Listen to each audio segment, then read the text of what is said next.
அன்பு நண்பர்கள் அனைவருக்கும் வணக்கம். நான் உங்கள் ஸ்ரீ ஆண்டாள் வாஸ்து ரூமில் துரைசாமி.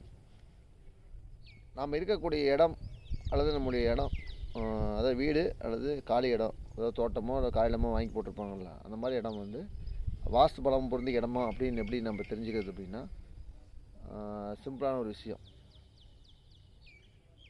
உங்கள் வீட்டு, அதாவது நீங்கள் வாங்கக்கூடிய அந்த இருக்கக்கூடிய இடமோ அல்லது வாங்கி போட்ட இடமோ, அது திசையை பார்த்துங்க.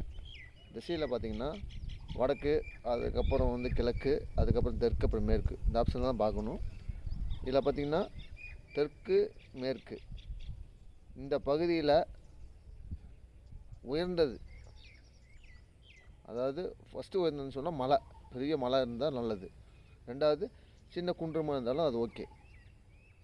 அதுக்கப்புறம் பார்த்திங்கன்னா மூணாவது பார்த்திங்கன்னா ஒரு வீடு, ஒரு பங்களா, பெரிய மொத்தமாடி வீடு இருந்தாலும் அது ஓகே.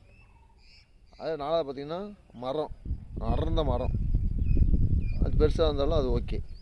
அதாவது அல்லது சின்ன மரம் ஆனால் நீளமாக இருக்கும், ஹைட்டாக, அந்த மாதிரி மரம் இருந்தாலும் அது ஓகே.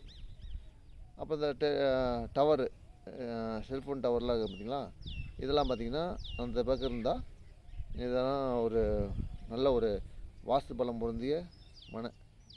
இதில் பார்த்திங்கன்னா ஒவ்வொரு ஸ்டேஜுக்கும் ஏற்ற மாதிரி தான் உங்களுக்கு அந்த அந்த பலன் கிடைக்கும். அதாவது மழை, அதாவது இயற்கையாக அமைந்த மழையாக இருந்துச்சுன்னா ரொம்ப பெனிஃபிட்டு, அதாவது 100%.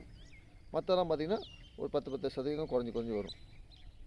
அதனால் நீங்கள் வந்து நீங்கள் இருக்கக்கூடிய இடம் இந்த மாதிரி வாஸ்து பலம் பொருந்திய இடமா நீங்கள் ஃபஸ்ட்டு வந்து நீங்கள் ஃபிக்ஸ் பண்ணால் இந்த தென்மேற்கு உயரமாக இருக்கிற இடமா பார்த்து நீங்கள் சூஸ் பண்ணி அதை நீங்கள் இருந்தீங்கன்னா ஓகே. அப்படி இல்லைன்னா வாங்க முயற்சி செய்யுங்க.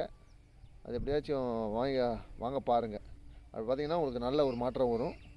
அதுதான் உங்களுக்கு வாஸ்துவில் வந்து அடுத்துக்கிட்டு கொண்டு போகுது. ஏன்னா தென்மேற்கு தான் வந்து மூலாதாரம் சொல்லக்கூடிய பகுதி. அந்த வந்து தென்மேற்கு வந்து பலமாக இருந்துச்சுன்னா நம்ம லைஃப்பில் வந்து நம்மளுக்கு அடுத்தடுத்து வர ஒரு சங்கதி எல்லாமே சிறப்பாக இருப்பாங்க. இதை நீங்கள் பார்த்துக்குங்க. நன்றி, வணக்கம்.